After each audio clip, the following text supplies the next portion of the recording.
अखण्डमण्डलाकारं व्याप्तमेन चराचरम् तत्पदं दर्शितं येन तस्मै श्री गुरुवे नमः। कृष्णाय वासुदेवाय हरये परमात्मने प्रणतक्लेश नाशाय गोविन्दाय नमो नमः।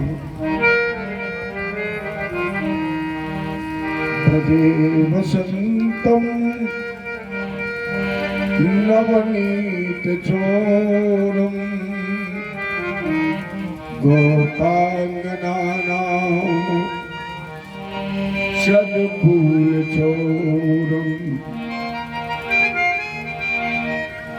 अनेकजन्मार्जितपापचोरम् चौराग्रगण्यं पुरुषं नमामि। नारायणं नमस्कृत्य नरं चैव नरोत्तमं देवीं सरस्वतीं व्यासं ततो जयमुदीरयेत्।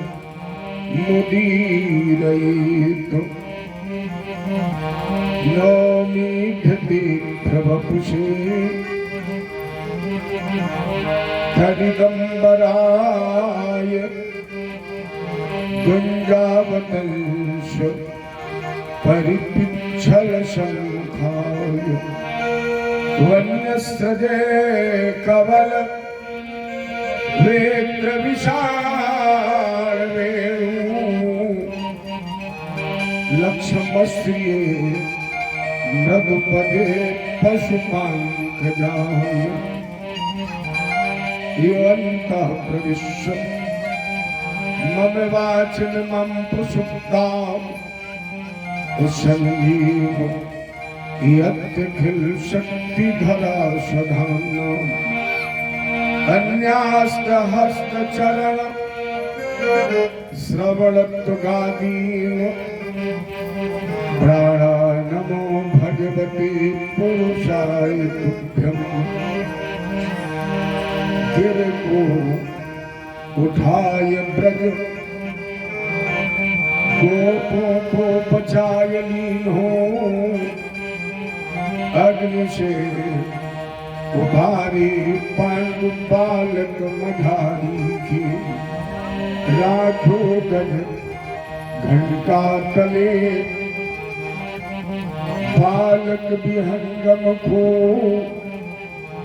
राखो व्रत में धर्म पांडव की नारी को गद की अरज सुन ग्राह से छुड़ायो शीघ्र भारत में राखो प्रण ईश्वर ब्रह्मचारी को तीन विध तापहारी संत सुखकारी है जो अमोह तो भरोसो वाही श्यामले बिहारी को हे पारथ के सारथी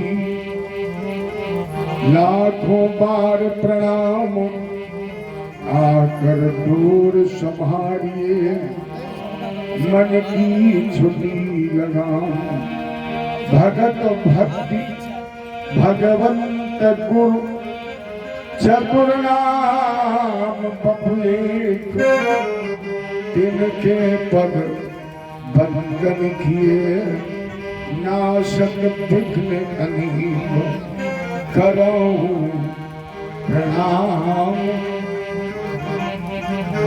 करम मन वाणी करो कृपा सेवक सुत जानी अतुलित बलधामं शरण शैलावदेहं धनुजवन कृशानं ज्ञान नामग्रहम् सकल गुण निधानम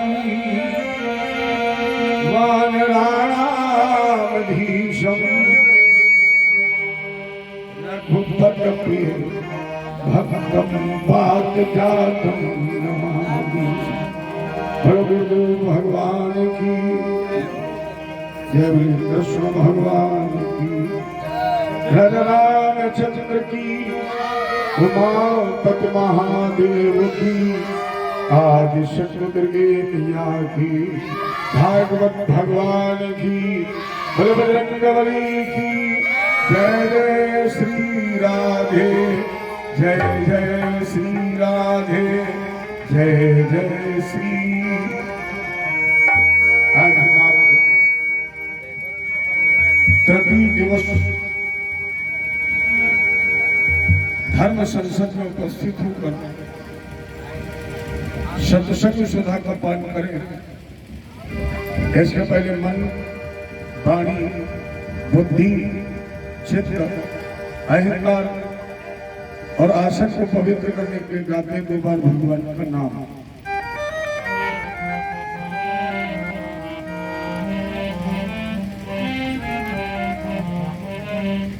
जय जय श्यामा, जय जय श्याम, जय जय श्री वृंदावन धाम, जय जय श्यामा।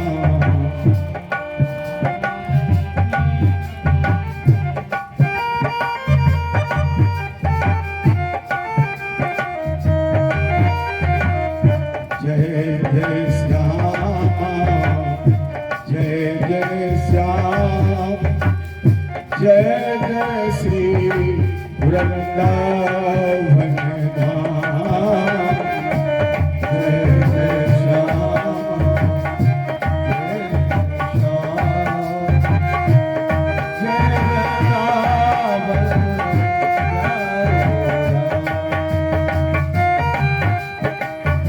जय जय श्याम, जय जय श्याम, जय जय श्री वृंदावन धाम, जय जय श्याम,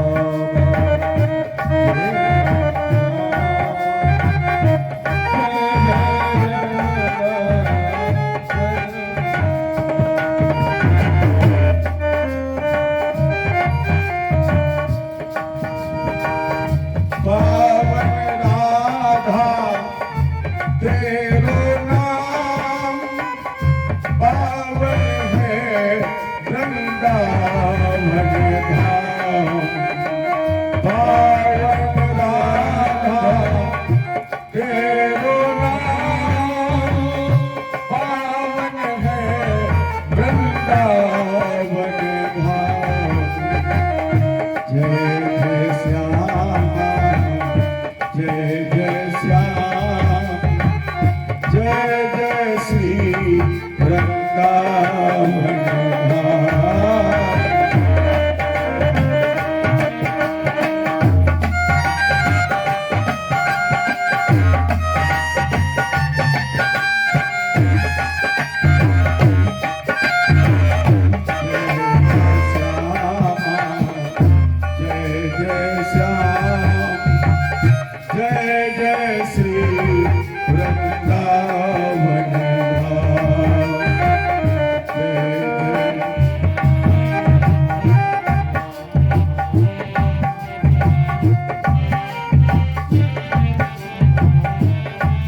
चरण भगवान के रूप में प्रकट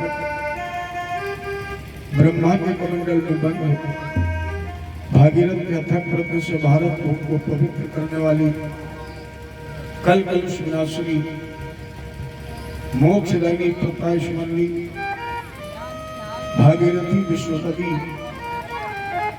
मां गंगा के साथ सौम्य लहरदार देव की पवित्र आसन पर विराजमान अभिमन्यु पुत्र उत्तरानंदन उत्तराभिमुख दिग्विजय का सार्वभौम सम्राट राजराजर्षि राजेंद्र कर्मयोगी परीक्षित प्रभु वशिष्ठ च्यवन गौतम मेवातीर्थ देवल देवराज इंद्र प्रमथ नारद पराशर पुत्र वेद व्यास के मध्य उच्च आसन पर विराजमान सत्य शिरोमणि परमहंस अवधूत अजान बाहु संस्कार शून्य राधा जी के कृपा पात्र शिष्य कृष्ण स्वरूप श्री सुखदेव जी महाराज जिनके मध्य में श्रीमद् भागवत वार्ता अंतर्गत हम आप आज निर्विवाद रूप से तृतीय दिवस में प्रवेश कर चुके हैं और इस तृतीय दिवस की इस शब्द को आप जब द्वितीय दिवस से जोड़े तो आपको याद होगा कल चर्चा चल रही थी राजा परीक्षित को श्राप लगा मर्यादम तक्षके सप्तमे अहं। आज के ठीक सातवें में राजा ने तुम्हारी मृत्यु तक्षक नागी के काटने से होगी। राजा परीक्षित है मां गंगा के सानिध्य में शुक्र काल में वेद व्यास पुत्र श्री सुखदेव जी महाराज का चरण वंदन करने के बाद दो प्रश्न किए थे, दो जिज्ञासाएं रखी थी। महाराज जी है यत कर्तव्यम नृप प्रभु स्मर्तव्यम भजनीयं वा ब्रूयद्वाविपर्ययम् अतः पृच्छामि संसिद्धि योगिनां परमं गुरुं पुरुषस्य यत् कार्ये म्रियमाणस्य सर्वदा। राजा परीक्षित ने कहा, हे परम गुरु, हे सत्य शिरोमणि, हे योगेश्वर, मेरी पहली जिज्ञासा है कि मनुष्य तत्व प्राप्त करने के बाद मानव जन्म से लेकर मृत्यु के समय तक क्या करे जिससे उसका कल्याण हो जाए। और मेरा दूसरा प्रश्न, जिस प्राणी की मृत्यु सन्निकट है, जो प्राणी बहुत जल्दी मरने वाला, काल कलुषित होने वाला है, अगर वो अपना कल्याण चाहता है तो उसे क्या करना चाहिए? सुखदेव जी ने कहा, राजन भरियानी सत्य प्रश्न कृतो लोक हितम आत्मविद सम्मदा पुंसां श्रोतव्यादिश्या परम श्रोतव्या दीन राजेंद्र नृणाम संति सहस्त्रशा। अरे राजेंद्र, तुमने मानव मात्र के कल्याण के लिए या जग कल्याण के लिए सर्वोत्तम प्रश्न किए हैं, अति सुंदर प्रश्न किए हैं, अत्युत्तम प्रश्न किए हैं। इसलिए हम तुम्हारे प्रश्न का उत्तर देने जा रहे हैं। जो प्राणी अपना कल्याण चाहता है, जिसे ये चिंता है कि नर्तन प्राप्त करने के बाद मैं जन्म मृत्यु के बंधन से मुक्त हो जाऊं, उसे सबसे पहले मन में धारणा का निर्माण करना चाहिए। राजा परीक्षित का मन की धारणा क्या है? क्योंकि यथा संधार्यते ब्रह्मन् धारणा यत्र सम्मता यादसीवा हरदासु पुरुषस्य मनोबलम। ये मन तो विषयों की तरफ भागता है, ये मन भोगों की तरफ भागता है, ये मन कामनाओं की तरफ भागता है। और आप कह रहे कि मन में धारणा का निर्माण करें, तो ये इसका निर्माण कैसे होगा? सुखदेव जी ने कहा, राजन इसके लिए तुम्हें कुछ करना पड़ेगा। क्या करना पड़ेगा? चिदासनो चिदश्वासो चिदसंगो जितेन्द्रिया और स्थूले भगवते रूपे मनः संधार इंद्रियां। राजेंद्र, जो प्राणी धारणा का निर्माण करना चाहता है उसे सबसे पहले जितासनो, सबसे पहले आसन पर विजय प्राप्त करें। और जब आसन पर विजय प्राप्त हो तो जितासनो जितश्वासो, श्वास पर विजय प्राप्त करें। मैंने रेचक पूरक तुम भाई श्वास खींचे, श्वास रोके और श्वास छोड़े। इन तीनों विधाओं को सबसे पहले बराबर कर ले। यानी जितनी देर में श्वास खींच ले, उतनी देर में श्वास रोक ले और उतनी देर में वो श्वास को छोड़ दे। और जब ये तीनों क्रियाएं सम हो जाए बराबर, तो उसे समय बढ़ाए, ज्यादा से ज्यादा समय तक श्वास रोके खींचे। और जब श्वास पर भी विजय प्राप्त होता है तो चित्त संगत पर विजय प्राप्त करें। ये एक अनिवार्य बिंदु है, क्योंकि संगत से गुण जात है, संगत से गुण आए, बास फास और मीसरी एक ही भाव दिखाए। गगन चढ़ी रह पवन प्रसंगा, गगन चढ़ी रह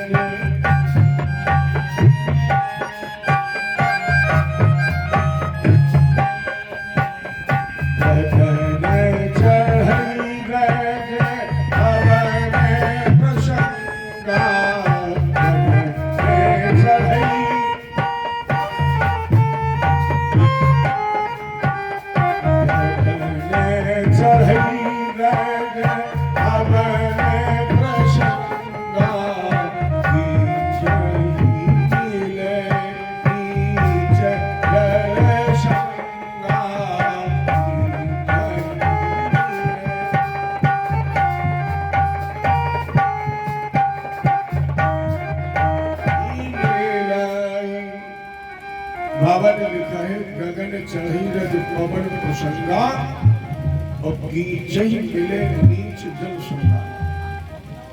ये पृथ्वी की धूल जब हवा का साथ कर लेती तो आकाश पहुंचती है,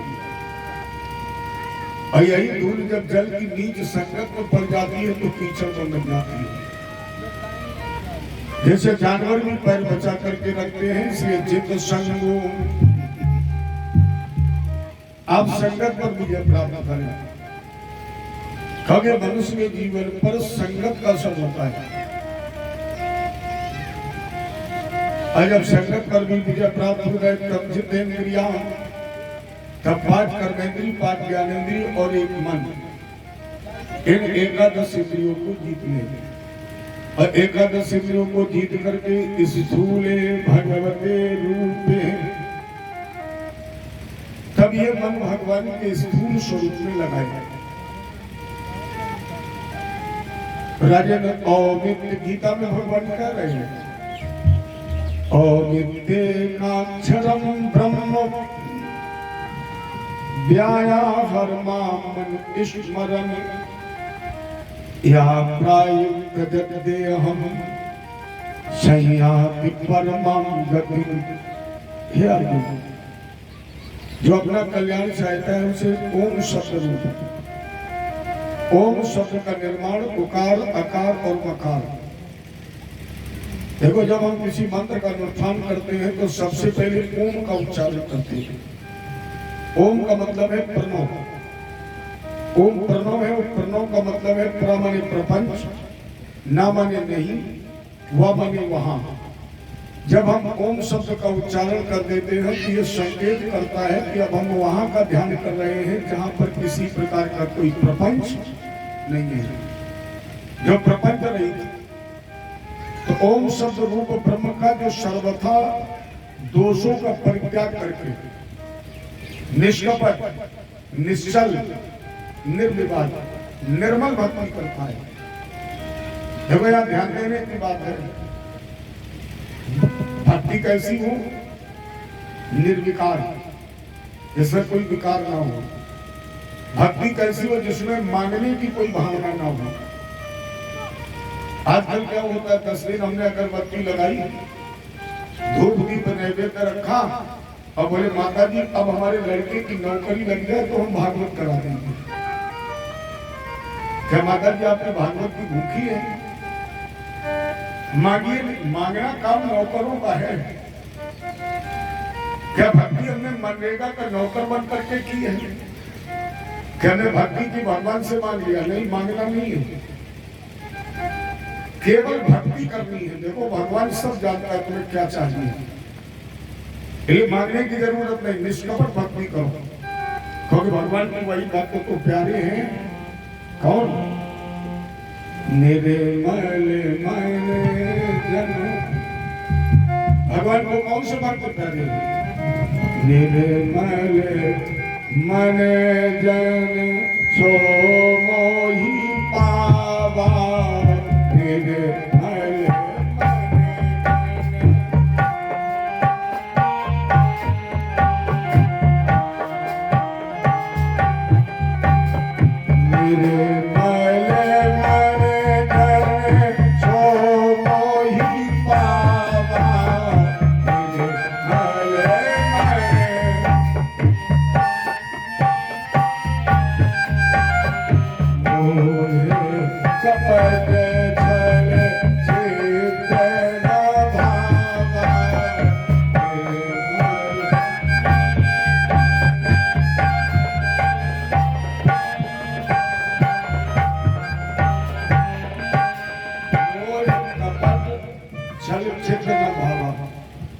निष्कपट भक्ति करे। यह बाबा मानस में करे मोह मूल बहुशूल प्रद त्यागहु तम अभिमान भजहु राम रघुनायक कृपा सिंधु भगवान। कैसी भक्ति करे? बोले मोह मूल बहुशूल प्रद त्यागो तम अभिमान, भगवान के सामने अभिमान त्याग दो। मोह ममता ये हमारे आपके लिए सूल सम है। भजहु राम रघुनायक, यहाँ मानो अपने कल्याणार्थ भिन्न भिन्न देवताओं की पूजा करता है। पूजा करनी भी चाहिए, क्योंकि पूजन तो भारतीय संस्कृति का अभिन्न अंग है। चाहे आप निराकार को पूजे, चाहे साकार को पूजे, चाहे राम को पूजे, चाहे कृष्ण, आप स्वतंत्र हैं। आप किसी की न किसी की पूजा तो करें, लेकिन राजन ये याद रखना कि जितने भी देवता हैं ये आपको केवल एक ही वस्तु दे सकते हैं। जैसे जो लोग संतान चाहते हैं वो पिता की पूजा करते हैं, इंद्र की जो पूजा करते हैं उन्हें इंद्रिय प्रबलता मिलती है, अश्विनी कुमार की जो पूजा करते हैं उन्हें लंबी उम्र मिलती है, और वसी अप्सरा की जो पत्नी पूजा करते हैं उन्हें सुंदर पत्नी मिलती है, माया देवी की जो पूजा करते हैं उन्हें धन मिलता है, शंकर जी की जो पूजा करते हैं उन्हें विद्या मिलती है। कि आपको एक ही एक वस्तु देंगे, लेकिन राजन अकामा सर्व कामो मोक्ष कामा उदारधि तीव्रेण भक्ति योगेन यथेत पुरुषं परम। अकामा सर्व कामो, अकाम माने न मांगने वाला, सकाम मांगने वाला। दो ही तो भगवान के भक्त हैं, एक न मांगने वाला, एक मांगने वाला। तो आप चाहे मांगने वालों की श्रेणी में हो या न मांगने वालों की श्रेणी में हो, आप जन्म चाहते हो, चाहे मोक्ष चाहते हो, चाहे सिद्धि चाहते हो, चाहे योग चाहते हो, अगर वो श्रीहरि नारायण की शरण में है तो वो सर्वशक्तिशाली है, सर्वशक्तिमान है, वो सर्व संपन्न है। ये आपको सब कुछ प्रदान कर सकते हो। क्योंकि राजेंद्र जहां तक आपकी दृष्टि पहुंच रही है, जो भी आपको दृष्टिगोचर हो रहा है, जो दिखाई पड़ रहा है, ये सब हमारे उस नारायण की ही एक क्रिया है, एक खेल है।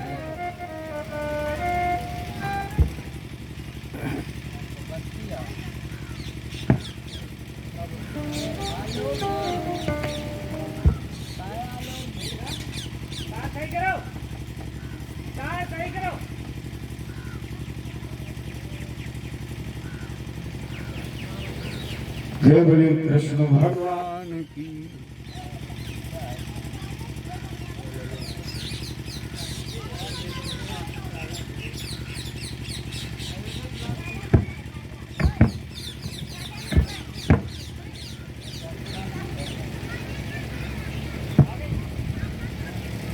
जय बोले गुरुदेव भगवान की। जय श्री। एक बच्चा जब अपने घर से खेलने के लिए निकलता है तो राजन तुमने देखा होगा, वो सड़क पर पहुंचेगा, गली में पहुंचेगा तो मिट्टी इकट्ठी करता है, और मिट्टी इकट्ठी करके वो मिट्टी को एक घर का रूप देता है, एक घरौंदा बनाता है। अगर उस मिट्टी के घर को कोई दूसरा बिगाड़ दे, दूसरा नुकसान पहुंचा दे, तो बच्चा रोता है, सर पकड़ता है, कपड़े फाड़ता है, अपशब्द बोलता है।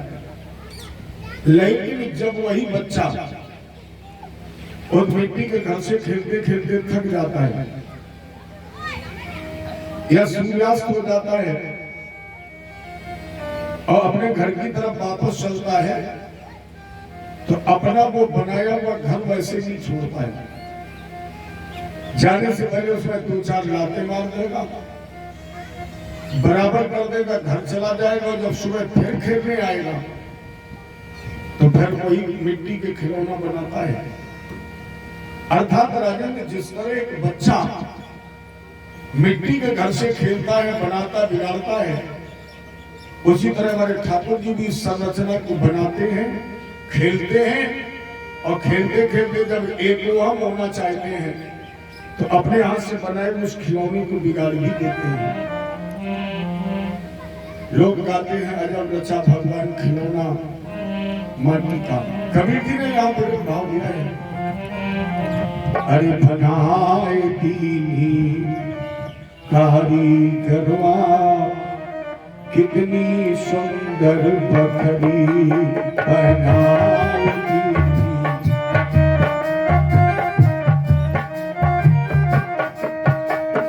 कितनी सुंदर बकरी रामा कितनी सुंदर बकरी बनाई दीनी कारीगरवा कितनी सुंदर बकरी बनाए दीनी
कितनी सुंदर बकरी बनाए दीनी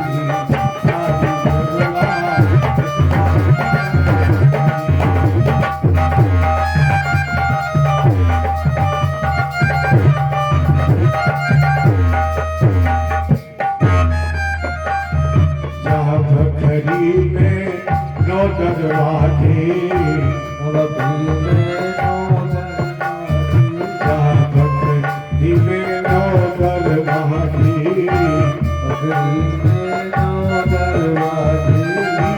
जगह से जकड़ी तीन जगह से जकड़ी बनाए दीनी कारीगरवा कितनी सुंदर बकरी बनाए दीनी कारीगरवा कितनी सुंदर बकरी रामा कितनी सुंदर बकरी बनाए दीनी कारीगरवा कितनी सुंदर बकरी बनाए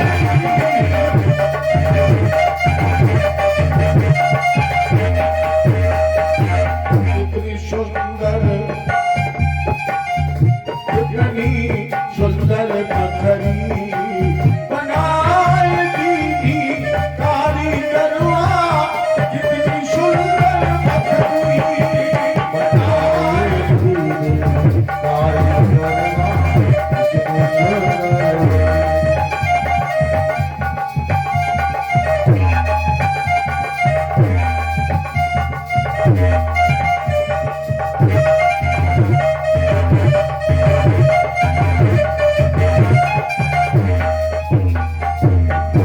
कबीर सुनो और समझो महावीर सुनो भाई समझो बिना गुरु ना सपरी बिना गुरु ना सपरी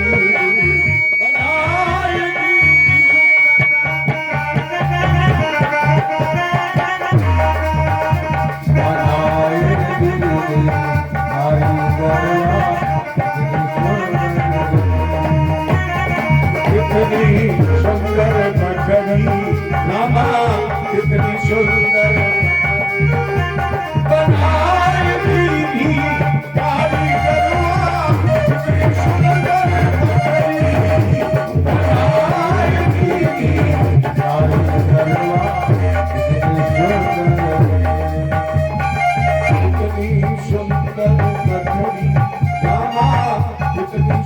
कितनी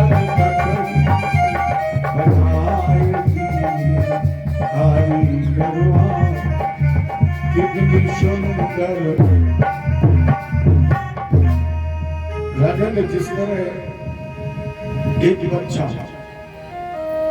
अपने मन के अनुकूल घर बनाता है, बिगाड़ता है, उसी तरह मेरे ठाकुर जी का जो खेल है, जा बखरी तेरी अजब बनी है, क्योंकि ईंट लगी ना लकड़ी। क्या कला है हमारे ठाकुर जी की। अच्छा, आपने कभी विचार किया है कि जब भगवान ने मानव की रचना की तो मुंह के ऊपर इतनी ऊंची नाक क्यों लगाई, या इधर उधर कान क्यों लगाई? मैंने कल सोचा, क्योंकि हम लोगों का काम ही है सोचना। मैंने सोचा इतनी सुंदर भगवान ने रचना की, ये नाक ऊंची क्यों लगाई? चिंतन कर रहा तो एक उत्तर मिला। भगवान ने सोचा कि जब कलयुग में मनुष्य की दृष्टि कमजोर हो जाएगी, माने आंखों की नजर कमजोर हो जाएगी, वो चश्मा टेस्ट कराएगा, नाक ऊंची नहीं होगी तो चश्मा रखेगा कहां? भगवान कितनी सुंदर पहले से व्यवस्था कर रखी। अरे इधर उधर कान अगर ना होते तो फिर चश्मा किस पर टिकता?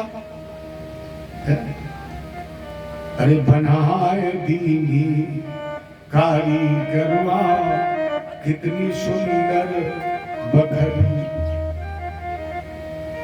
क्या सुंदर निर्माण किया है। जब वो बनाते बनाते खेलते खेलते थक जाता है और एक को हम एक रात और इतनी ही लंबी भगवान की दिन और इतनी लंबी रात,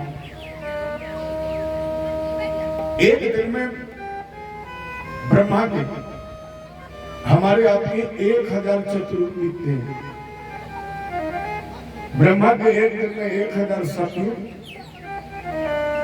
1000 त्रेता, 1000 द्वापर, 1000 कलयुग। ये ब्रह्मा जी का एक दिन है। इतनी ही लंबी ब्रह्मा की रात है। राजा तो दोनों को मिलाकर कहते हैं कल।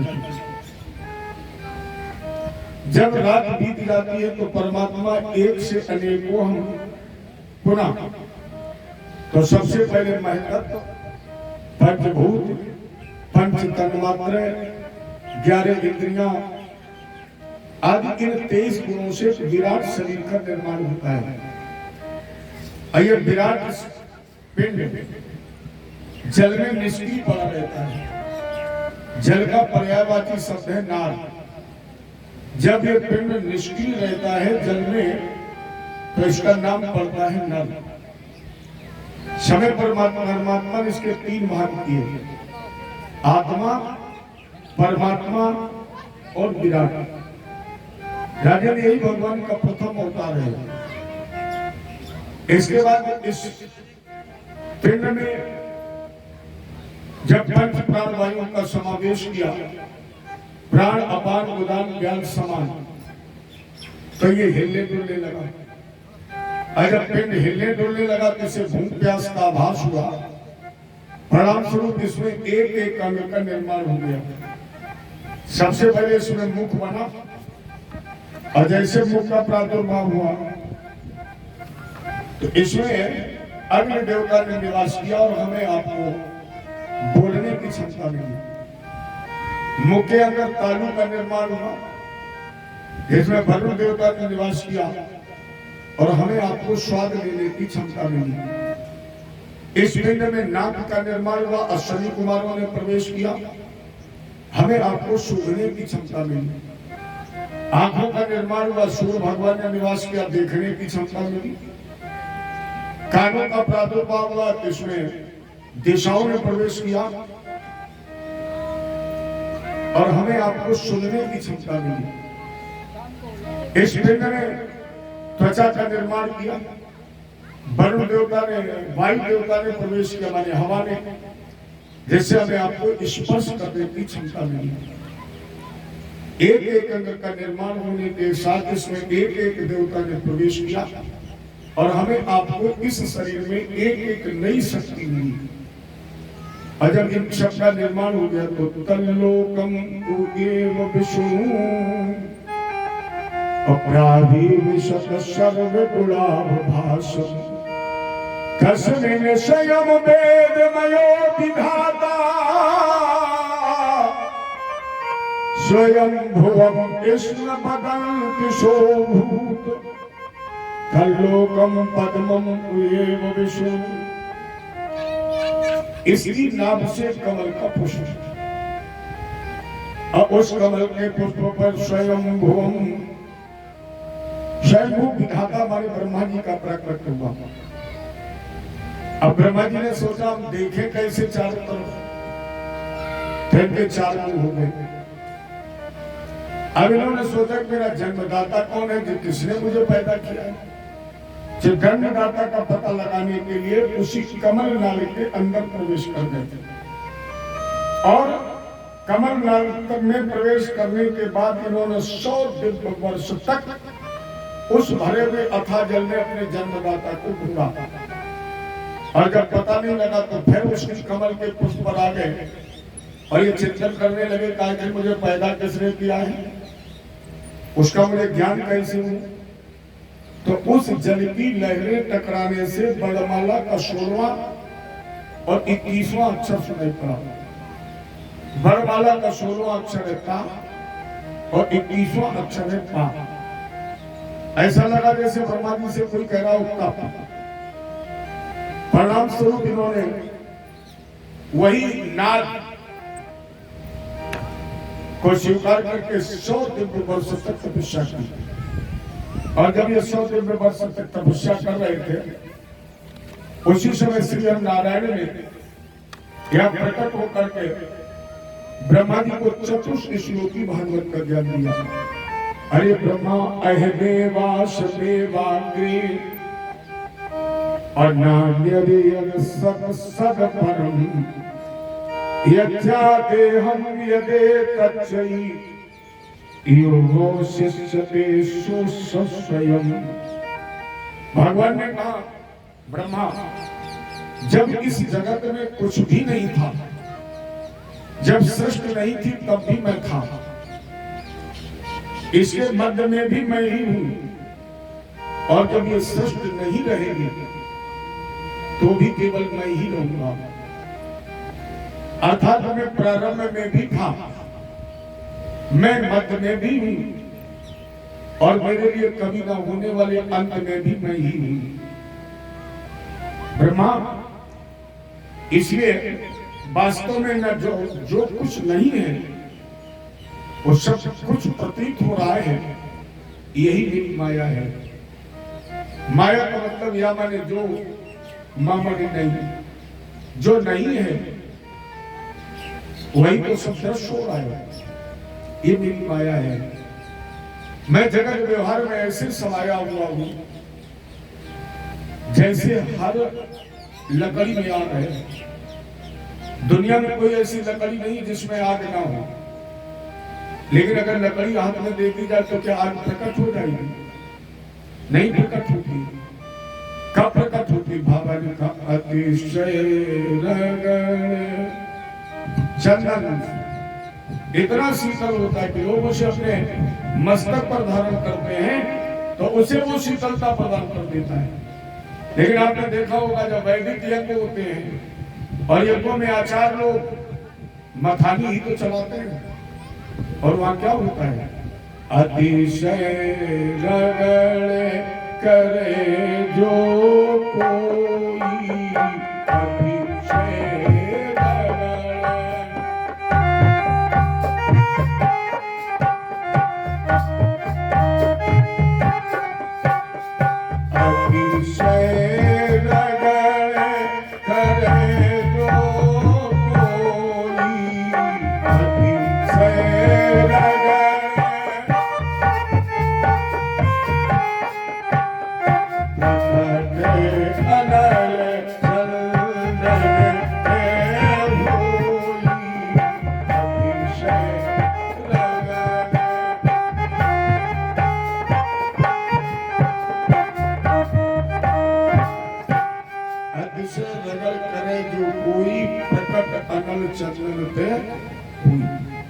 मैं इसी तरह संसार में व्याप्त हूं।